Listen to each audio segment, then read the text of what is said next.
Restaurant style chicken hot and sour soup রেসিপিটি বাড়িতে কিভাবে বানানো সম্ভব সেটাই আজকে আপনাদের সম্পূর্ণ সহজ সরল পদ্ধতিতে দেখাবো। এক plate hot and sour soup বানাতে এতটা পরিমাণ ভেজিটেবল ব্যবহার করা হয়ে থাকে। ভেজিটেবলের মধ্যে বাঁধাকপি, গাজর, কাঁচা লঙ্কা, মাশরুম, টমেটো, বোনলেস চিকেন, এই সমস্ত উপকরণগুলি এইভাবে ফাইন জুলিয়ান কাটিং করে নিতে হবে।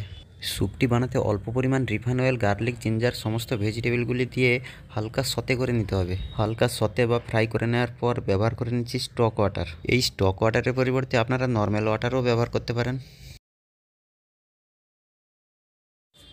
সাওয়ারের জন্য ব্যবহার করে নিচ্ছি পরিমাণ মতো ভিনিগার। স্যুপটি বানানোর সময় এই ফেনাগুলি এইভাবে ফেলে দিতে হবে, যার ফলে স্যুপের গ্লামার ও ক্লিয়ারনেস অনেকটা ভালো আসে। হট অ্যান্ড সাওয়ার স্যুপ বানাতে যে সমস্ত মশলা ও সস ব্যবহার করা হয়ে থাকে তা হচ্ছে salt, sugar, aromatic powder, black pepper, green chilli sauce ও lemon juice.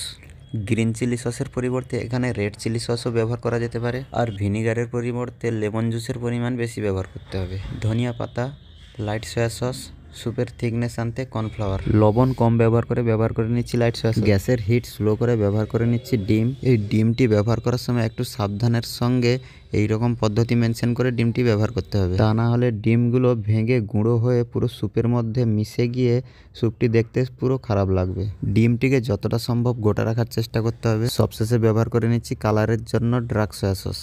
Spicy, sour, coriander, lemon flavour, black brown colour hot and sour soup recipe বানানো কমপ্লিট।